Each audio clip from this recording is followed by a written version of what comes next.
Assalamu alaikum wa rahmatullahi wa barakatuh. I know it's been a while since I did a news breakdown, and I apologize for that, but I'll do a version of that now. Let's just run through some headlines. These all pertain to what I've talked about many times on the channel, which is the destabilization of Europe, the project, the U.S. project for the destabilization of Europe, under the pretext of the war in Ukraine. As I have said repeatedly, in my opinion, the Ukrainian war is a proxy war by the U.S. against Europe, or more precisely, by the owners and controllers of global financialized capital against Europe, against the EU, with a particular focus on destabilizing and deindustrializing Germany. So now and then, I think it's good to sort of check up on the status of that project and see how it's developing.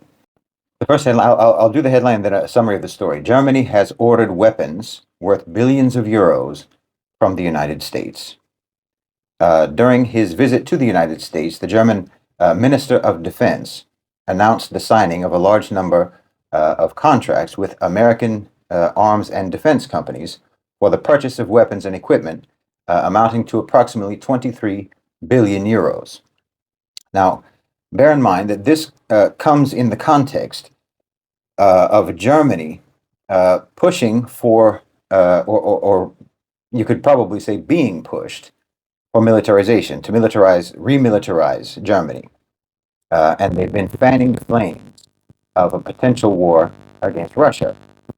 And they seem to believe that they can transition their sort of commercial industrial economy into a war industrial economy. In other words, they want to start manufacturing weapons and sort of create their own military industrial complex. Yet they can't apparently produce their own weapons. And interestingly, they said that they also can't pay. This was back in March, I think.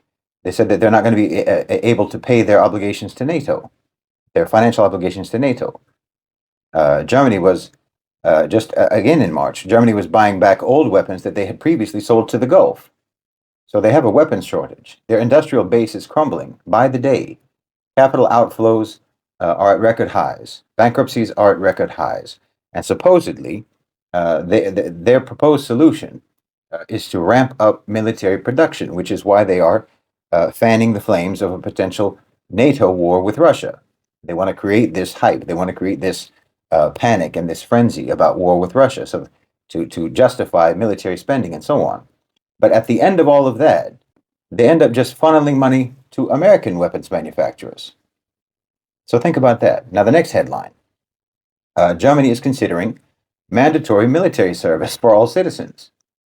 In Die Welt newspaper, this is the sort of summary of the story, the German Defense Ministry has crafted multiple conscription reform suggestions aimed at addressing the ongoing personnel deficit in the armed forces, because they're running out of people who are in the army and running out of people who want to join the army. So the Minister of Defense is expected to choose one of those proposals and formally unveil that proposal in early June. Quoting him, he said, "We have considered reintroducing compulsory military service, exploiting all possibilities for we've exploited all possibilities for voluntary military service. In other words, we're trying all of those, but none of those seem to be sufficient. They're not working. In the initial proposal, every German at the age of 18 would be required to enroll with the military and receive promotional materials and informational resources regarding serving in the German armed forces. Now, at what point and how they would actually be called into service is not clear, as again, this won't be proposed officially until June. But so, in other words, Germany doesn't have the weapons. As I said in the first story, they don't have the weapons and they don't have the military personnel for war. They don't have the manufacturing capacity to make the weapons, and they don't have the recruits for the army. They don't have willing, voluntary recruits for the army. So their solution to both of those problems, buy weapons from America and conscript the German people. So send your money to America and send your young people to war. And that's being touted, that's being sold as a plan for Germany's political and social and economic security and success. Obviously, this is a recipe for self-destruction. Okay, the next headline. German members of parliament have approved the idea of shooting down Russian missiles, Russian missiles that are fired on Ukraine. Now, here's the summary of the story. Several German MPs have supported the idea of using Western anti-aircraft systems from NATO countries to destroy Russian missiles over Ukraine. It's worth noting that the proposal was recently voiced by a senior research fellow at the Munich Security Conference, Nico Lang. According to him, anti-aircraft systems located in Poland, which is a country I've talked about many times in the context of the Ukraine war and the destabilization project, systems in Poland and in Romania could be used to shoot down Russian missiles. And even opposition Democratic MPs agreed with Lang. One of them is quoted in the story saying, this will relieve the burden on the Ukrainian air defense and allow it to protect the front line. And they are using as an example the actions of America, Britain, and France, their militaries, with regards to expelling or repelling the Iranian attack on Israel when they were shooting down the drones over Jordan. So while Germany is warning of a potential NATO-Russian war, they're actively actually promoting it. They're not warning about it. In fact, they're promoting it by advocating NATO's direct involvement in the Ukrainian conflict militarily. Very plainly, this again is because Europe is on the path to becoming a conflict zone itself, as I've talked about again many, many times. And this will just provide the U.S. weapons sector a new market. They'll just pivot their destabilizing and military and conflict economy to Europe as the productive economy and all productive economic activity pivots to the global south. Now the next headline. Kiev, again Ukraine, Kiev consumes European transformer supply amid EU energy transition shortfall. Here's the summary of the story. Europe is currently facing a shortage of transformers that are required for modernizing their power infrastructure. This modernization is crucial for expanding renewable energy capacity in Europe. But without transformers, the process cannot move forward. They're stuck. And the reason for this is because all available transformer stocks, all the stocks of transformers that they have in the EU, have been redirected to Ukraine. Since 2022, Brussels has sent over 2,700 transformers to Kiev. As a result, European companies now need to reserve their equipment for the coming years. So whatever they're going to have to suffice with whatever they have. According to the report, the lead time for fulfilling new transformer manufacturing orders has extended to 2 years. So it's going to be 2 years before they can even get any new transformers. It's not that they don't have any, but the ones that they do have are directed towards Ukraine. Now, obviously, the scarcity, which isn't really the right word. The article says the scarcity of transformers, but they have them. They have transformers, but they don't have transformers available because they're all going to Ukraine. But not having these is delaying their progress towards so-called climate neutrality. In Germany, for instance, the transformer shortage has pushed the commissioning of wind-generated or wind energy generation by wind. Those facilities has been pushed back also for 2 years. So in other words, they're not going to make any progress on their so-called renewable energy goals for at least 2 years. They can't even get started because all of their transformers are going to Ukraine. I think this story pretty much speaks for itself. Ukraine has been used and is being used as nothing but a device for destabilizing Europe, and specifically the sanctions against Russia are designed to deprive Europe of affordable energy and even depriving them of a way to distribute energy because of like with those transformers.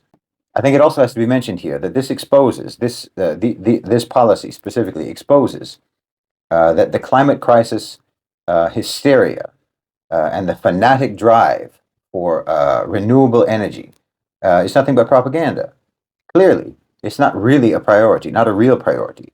You know, Germany has been hijacked by the Greens and by environmental extremists who were demanding that Germany should shun all affordable fossil fuel energy resources in favor of renewable energy, except for nuclear energy, of course. But now, even pursuing renewable energy is being undermined on the pretext of Ukraine. Well, this is nothing but an orchestrated sabotage of Germany and of Europe, and it's as clear as day.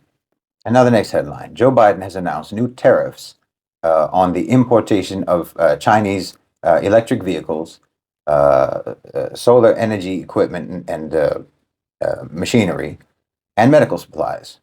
Now, this is just a bit further evidence that the whole climate and renewable energy hysteria is nothing but a scam. So here's a summary of the story. U.S. President Joe Biden is set to announce new tariffs as soon as next week, targeting strategic sectors, including a major hike in levies on electric vehicles from China. The full announcement is expected on Tuesday, and it will maintain existing tariffs on many Chinese goods as set by former President Donald Trump. So Biden, again, as I've also mentioned before, is basically maintaining Trump's policy with regards to China. But it will also include new tariffs on semiconductors and solar equipment, as well as hiking electric vehicle tariffs. China-made medical supplies like syringes and personal protective equipment will also face additional tariffs. Tariffs on Chinese electric vehicles will roughly quadruple under the new Biden plan. The Senate Banking Committee chairman said that he wants the Biden administration to ban Chinese electric vehicles outright, completely. Don't even allow them in the country. So here you have, simultaneously, in my opinion, two myths that the West likes to propagate, America likes to propagate. Both of them are being exposed here. First, of course, is the myth, again, that the so-called climate crisis is, in fact, a matter of urgent national security for the United States or for the West. Since if it were actually that important and that serious, and if it was actually, according to the official narrative, you know, electric vehicles would be welcomed. If that was true, according to the official narrative, then affordable, lower cost electric vehicles would be welcomed. But and you wouldn't actually put tariffs, prohibitive tariffs, on electric vehicles. If China can produce them, great. At the end of the day, all we need to do is reduce our carbon footprint and so on. If China can produce the electric vehicles inexpensively and they can become available for all American people, wonderful. Let's do it. The more the better. But no, they're going to make them as unaffordable as possible. And this is a way of punishing China for what America calls their overproduction. So clearly, you're not actually interested in people transitioning to so-called renewable energy. You're not really interested in people transitioning to electric vehicles because they're available and you're making them unavailable. And the second myth that is sort of exposed as a myth by this story is this myth that that you see American analysts, economic analysts, and so on saying, which is that the Chinese economy is teetering on the brink of collapse. The simple fact is that the United States can't compete with China. Europe can't compete with China, particularly in terms of manufacturing, and even in terms of technology at this point. China is, as America likes to say, overproductive. According to the US, they're overproductive. They have a manufacturing surplus. So they think, America thinks, that gives China an unfair advantage in the market because it has a stronger industrial base than the United States. But that's capitalism. So when you're winning by the rules, but you're not the one who's supposed to be winning, they just change the rules. That's how they work. Now, the last headline. Shell, the oil company, oil and gas company, and Total Energies are thinking about, are considering moving their listing, their stock exchange listing, from Europe to Wall Street, to the S&P 500. Now, here's the summary of the story. Shell and Total Energies are considering shifting their stock exchange listing to Wall Street, a decision that would impact the London and Paris markets. Shell currently holds the position of the second largest company on London's stock exchange, while Total Energies ranks as the fourth largest on the French stock exchange. Both companies have recently voiced dissatisfaction with the low valuation of their shares compared to U.S. companies that are in the same industry. And so they are exploring the possibility of relocating their share listings overseas to the United States, as reported by Bloomberg, because U.S. listed companies enjoy greater access to capital and greater access to investors, and investors are more inclined to invest in European energy companies if they are part of the higher valued U.S. S&P 500 index.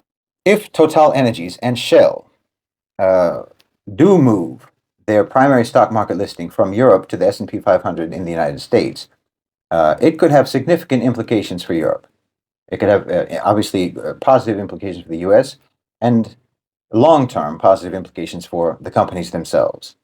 As for the impact on Europe, you can say it would be a major setback for European stock exchanges, as Total and Shell are among, as I said, the largest listed entities on the Paris and London stock exchanges, respectively. Doing something like that would help to solidify the notion of a single global stock market, with everything else just sort of playing a secondary role. It could lead to reduced investment in European energy projects, which is something obviously that the U.S. would like, that the OCGFC would like. Energy projects, infrastructure projects. It would impact potentially the region's energy sector and their growth and their development as a whole. The move could also have implications for employment in the European energy sector, potentially impacting job opportunities and economic growth. So this is just another move that indicates to me that the United States, and more specifically, as I said, the owners and controllers of global financialized capital, are very much interested in deindustrializing Europe, destabilizing Europe, impoverishing Europe, and subjugating Europe. The approach of America towards the global south, and the West towards the global south, but specifically America, their approach to the global south, whether it's Latin America, Africa, or Asia, their approach is now going to shift to where they're going to be treating Europe the way they used to treat the global south, and they're going to treat the global south the way they used to treat Europe.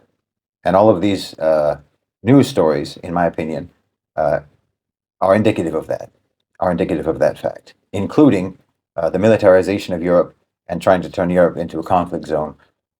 And we know already from, if you've been following my other content, in my opinion, one of the core characteristics and drivers of the West's violence has always been the competition for material resources.